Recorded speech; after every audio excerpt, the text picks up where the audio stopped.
Queridos irmãos e irmãs, na missa da manhã eu fiz uma exposição mais detalhada sobre o Evangelho. E como hoje é o Domingo da Divina Misericórdia, queria comentar um pouco sobre essa devoção. Nosso Senhor apenas ressuscitou dos mortos, segundo São João. Em sua primeira aparição aos discípulos, aos seus apóstolos, lhes entrega o poder de remitir pecados, o poder de absolver. Esse poder, transmitido de geração em geração a todos os sacerdotes, é uma demonstração grandiosa da Divina Misericórdia. Ou seja, Ele é a nossa paz. Ele é a nossa reconciliação. Ele é a nossa redenção. E quando nós lemos no Salmo Responsorial da Santa Missa, esta afirmação repetida: dai graças ao Senhor porque Ele é bom, eterna é a sua misericórdia, nós precisamos perceber o alcance disso. Aqui a palavra é a palavra hebraica hesed. E hesed é uma das palavras do Antigo Testamento aplicadas para significar a misericórdia. Mas em que sentido? Hesed indica aquela benevolência que existe entre duas pessoas que se amam. Portanto, como estas duas pessoas se amam,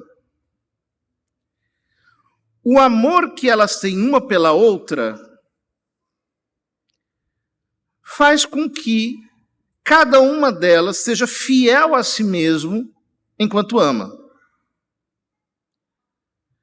Ou seja, a fidelidade desse amor, mais do que uma fidelidade ao outro, acaba por ser uma fidelidade a si mesmo. Porque eu amo, eu não mudo. Porque eu amo, eu continuo. Porque eu amo, e você pode confiar no meu amor, eu tenho uma atitude firme, inabalável. Essa atitude, claro, é a atitude do amor, da graça, da misericórdia, porém, com essa tonalidade. Ou seja, eu posso confiar em Deus porque Deus me ama. E como Ele me ama, Ele não muda. Seu hesed é eterno. A sua fidelidade a mim, a sua misericórdia por mim é inabalável. Portanto, todos nós precisamos ter para com o Senhor essa mesma confiança que a Escritura nos afirma, que Ele nos assegura, que é uma das coisas mais difíceis. Porque todos nós, por exemplo, cometemos algum pecado e logo muitas pessoas entram numa espécie de autocondenação. Inclusive, existem certos complexos psicológicos desenvolvidos pela culpa exacerbada. Por exemplo, a pessoa acha que tudo que acontece de ruim acontece necessariamente como uma consequência do seu erro. Ou a pessoa, numa situação ruim, em que ele precisa perceber a maldade objetiva de alguém ou de algo, ele se pune por antecipação e se amordaça para não enxergar aquele mal. A culpa dá muitas voltas na nossa cabeça.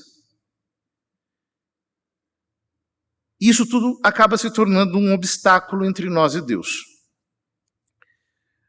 Quando, por exemplo, as pessoas, ao invés de terem um apoio no amor do Senhor e de confiarem no Senhor com todo o seu coração, elas prestam mais atenção em si mesmas. E, portanto, começa aquela autocobrança. Se eu não fizer isso, logo Deus vai me punir. Se eu não fizer aquilo, vai acontecer aquilo outro. E ao invés de ter um relacionamento com Deus fundamentado no amor, tem um relacionamento com Deus fundamentado na autocobrança. Escondendo assim uma imagem de Deus ruim, cruel, intolerante, não indulgente, completamente diferente de quem ele é. Ora, na modernidade, embora isso tenha raízes no final da Idade Média, começaram a surgir heresias que se disfarçaram de controvérsias sobre a graça. Já no século XIII, surgiram movimentos espirituais que tinham uma excessiva confiança na misericórdia divina. Porque, veja, nós todos precisamos entender uma coisa. Na espiritualidade, cair em erro é a coisa mais fácil que existe. Porque quanto mais você se aproxima de Deus, que é uno, mais as coisas tendem a se embaralhar. Portanto, qualquer mínimo desvio acaba se tornando grande. É muito difícil. Veja, esses grupos, falo, por exemplo, dos irmãos do Espírito Livre, por exemplo, um deles, mas teve vários outros, Fratricelli, por exemplo, que eram os franciscanos espirituais. Todos eles tinham uma espécie de espiritualidade hipermística com uma grande conduta liberal. Então, não ligavam para o pecado, porque tinham uma confiança na misericórdia de Deus que era pouco virtuosa. Isso depois vai ser assumido por Lutero. No luteranismo vai se desenvolver como a heresia quietista, na qual se afirma que o homem tem que ficar o quanto mais parado, ele não tem que fazer nada, senão ele atrapalha a graça de Deus. Porém, no sentido oposto, a heresia de Calvino afirma que o homem foi inteiramente corrompido. É a doutrina da total corrupção. É o primeiro dos 5 pontos da heresia calvinista.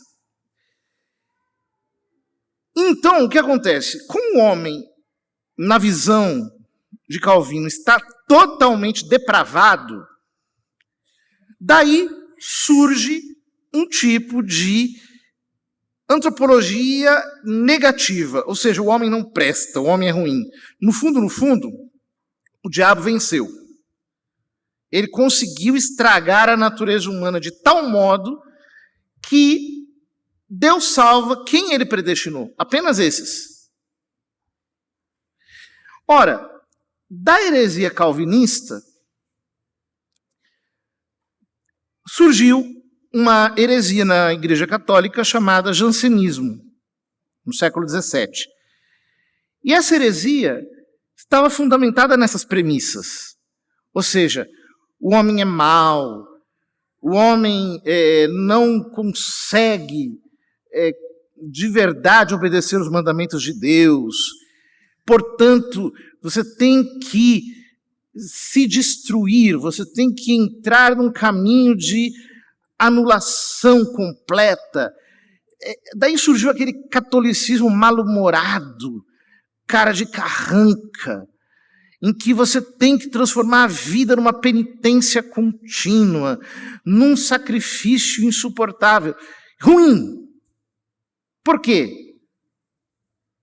Porque você já não consegue mais confiar na misericórdia de Deus. Você tem que confiar apenas na justiça divina. Nessa época, surgiu um mosteiro na França, perto de Paris, chamado Port-Royal. Tinha umas freiras ali que difundiram muito o jansenismo pela França. Isso impregnou-se no espírito francês, lamentavelmente. E se dizia delas que elas eram puras como anjos e soberbas como demônio. Porque é isso que o jansenismo causa. A pessoa, ela tem uma exatidão externa, ela até obedece à religião, mas com uma soberba, porque se coloca numa posição de correção religiosa, que na verdade não passa de vaidade. Então vejam, nós temos esses dois extremos. Nós podemos ter um desvio da devoção à divina misericórdia que consiste em imaginar que nós seremos salvos sem merecimento nenhum.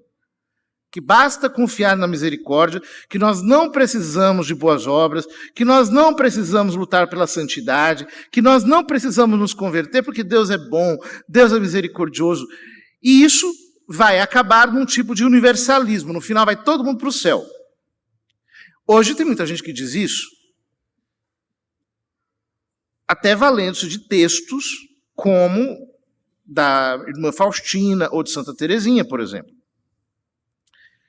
Só que o erro oposto é aquele que coloca em nós uma desconfiança da misericórdia de Deus. Em que parece assim que Deus está só esperando a primeira falha para nos condenar. Parece que Ele está nos observando, nos esquadrinhando com uma vontade condenatória. E aí, no primeiro vacilo, já era. Você vai ser condenado. Ora, esses dois extremos são perigosos, são heréticos. E nós não podemos cair em nenhum deles. Notem que, para vencer o jansenismo, Deus estabeleceu a devoção ao Sagrado Coração de Jesus, que toda ela é fundamentada no amor que nós temos que ter por Cristo. E a devoção à Divina Misericórdia é uma espécie de expansão da devoção ao coração de Jesus. De fato, a imagem de Jesus misericordioso contém essas duas fontes, esse manancial da água e do sangue, de que nos fala a segunda leitura da missa de hoje, mas que brotam do seu coração aberto, que brotam do seu amor por nós, que brotam do peito de Nosso Senhor. O que significa isso? Significa que a misericórdia divina nos é dada de maneira completamente incondicional. Deus é misericordioso porque Ele é Deus. Como dizia São Francisco de Sales, este é um modo especial de Ele exercer a sua onipotência. Porque Ele é onipotente, Ele pode perdoar. Ele pode realizar isso. É muito importante nós compreendermos isso, porque, em última análise, a fonte da misericórdia é o amor obstinado de Deus. É a sua vontade de nos salvar. Porém, como essa vontade divina depende da nossa correspondência, porque Deus não salva ninguém contra a própria vontade,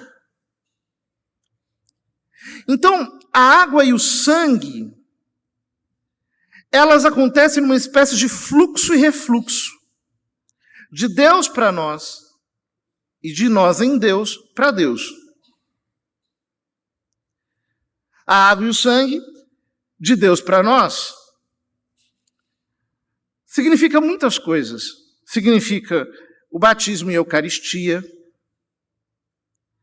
Significa a graça que lava do pecado, mas ao mesmo tempo a graça que coloca em nós a vida divina representada pelo sangue. Significa a bondade e a misericórdia. Mas tudo isso deve gerar em nosso coração o quê? Deve gerar em nosso coração a correspondência ao amor. E essa correspondência se dá pela água e pelo sangue também, que, como ensina Santo Inácio de Antioquia, discípulo de São João, são a fé e a caridade. Quando São João diz: quem é o vencedor do mundo, senão aquele que crê que Jesus é o Filho de Deus? Este é o que veio pela água e pelo sangue, Jesus Cristo. Não veio somente com a água, mas com a água e o sangue. A água e o sangue, do ponto de vista do nosso relacionamento com Deus, são a fé e a caridade. A fé que me faz tocar em Cristo, que me proporciona acesso a Ele, que me faz, por assim dizer, abraçá-lo. Quando eu faço um ato de fé, o que eu estou fazendo? Estou tocando em Cristo, estou abraçando Cristo. Portanto, esse ato de fé age em mim pelo amor, pela caridade, que é o sangue. Que é esse calor que sai de mim para Cristo. Porque não basta eu crer, eu tenho que crer e amar. Tomé no Evangelho teve dificuldade de crer, e o evangelista fez isso para motivar a nós todos, que somos uma geração muito posterior aos acontecimentos pascais, pudéssemos perceber essa bem-aventurança. Bem-aventurados os que creram sem terem visto. Por quê? A fé consiste em crer sem ver. A fé consiste em saber que Deus não pode enganar-se nem enganar-nos. A fé, se de um lado, é a profissão de fé católica que todos nós exprimimos no credo, por outro, é essa adesão do nosso ser ao Deus que se revela. Mas quando eu o faço, quando eu me entrego, e isso é a conversão, porque a conversão é a viver de fé. A conversão é uma entrega à fé. Ou seja, eu não quero mais viver para o mundo exterior, eu não quero mais viver para os meus sentidos, eu não quero mais viver para as coisas terrenas, eu não quero mais viver para os meus prazeres, não quero mais viver para a minha própria excelência. A partir de agora eu sei que Deus reconciliou consigo em Cristo todas as coisas. E, portanto, eu quero me entregar a Cristo com todo o meu coração. Isso é fé. Eu quero viver dele. E quando, na união que a fé me proporciona com Cristo, eu amo verdadeiramente, é então que a misericórdia divina produziu em mim os frutos necessários para a minha conversão e para a minha transformação, para que eu seja santificado por Cristo. Por isso, queridos irmãos, nós precisamos entender e até introjetar essas palavras da carta aos Hebreus. Quando o autor nos diz: temos, portanto, um grande sumo sacerdote que penetrou nos céus, Jesus, Filho de Deus, conservemos firme a nossa profissão de fé, porque não temos nele um pontífice incapaz de compadecer-se das nossas fraquezas. Ao contrário, ele passou pelas mesmas provações que nós, com exceção do pecado. Acheguemo-nos, pois, confiadamente ao trono da graça, a fim de alcançarmos misericórdia e acharmos a graça de um auxílio oportuno. Acheguemo-nos, pois, com confiança ao trono da graça. Porque nós encontraremos ali misericórdia. Nós encontraremos em Cristo sempre um coração compassivo, compreensivo, generoso, bondoso, para nos reconciliar. desde que nós queiramos verdadeiramente ir para Deus com todo o nosso coração. Deus quis estabelecer a devoção à divina misericórdia, e aqui os críticos, que são muitos hoje em dia, precisam entender uma coisa. Se Deus permitiu que essa devoção se tornasse tão difundida na igreja, é porque a nossa geração precisa mais dela do que nunca. E por que a nossa geração precisa mais dela do que nunca? Porque, queridos, nós, em nossa geração, temos que enfrentar obstáculos que as gerações anteriores não precisaram enfrentar. Nós temos que enfrentar tentações que praticamente invadem a nossa vida. Nós temos que enfrentar provocações do inferno. Nós temos que enfrentar toda uma cultura que se insurge contra Deus. Nós temos que enfrentar a oposição, até mesmo das pessoas que são mais próximas de nós, da nossa família, dos nossos amigos, daqueles que nós amamos. Nós temos que enfrentar perigos, obstáculos, desafios. E se nós não confiarmos na divina misericórdia, o que acontecerá conosco é que nós pereceremos. Como diz Jeremias, o profeta, em suas lamentações.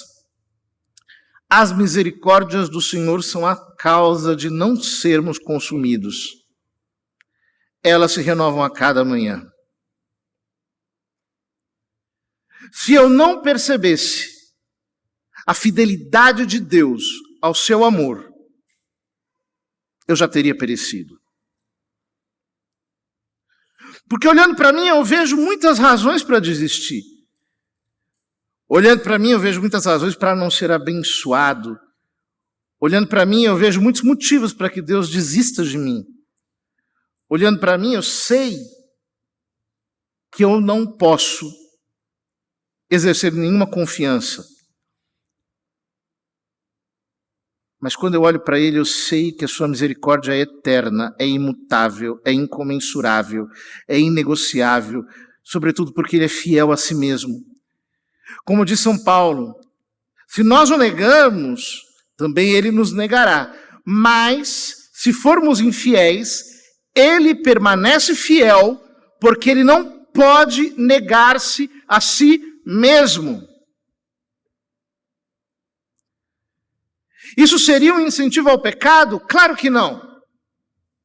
É um incentivo a corresponder a Deus com uma fidelidade renovada a cada dia. Com um desejo maior de podermos nos consagrar, nos dedicar a Ele com todo o nosso ser.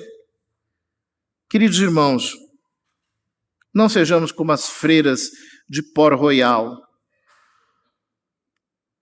com uma religiosidade externa que mascara uma soberba gigante no coração. Todos nós somos miseráveis que dependemos da divina misericórdia para permanecermos em pé.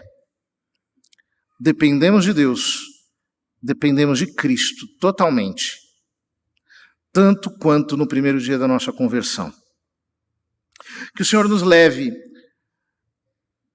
a uma descoberta da riqueza da sua misericórdia, e assim não nos deixaremos abater, pelo contrário, seremos cada dia mais encorajados a corresponder ao amor de Deus, buscando uma vida santa.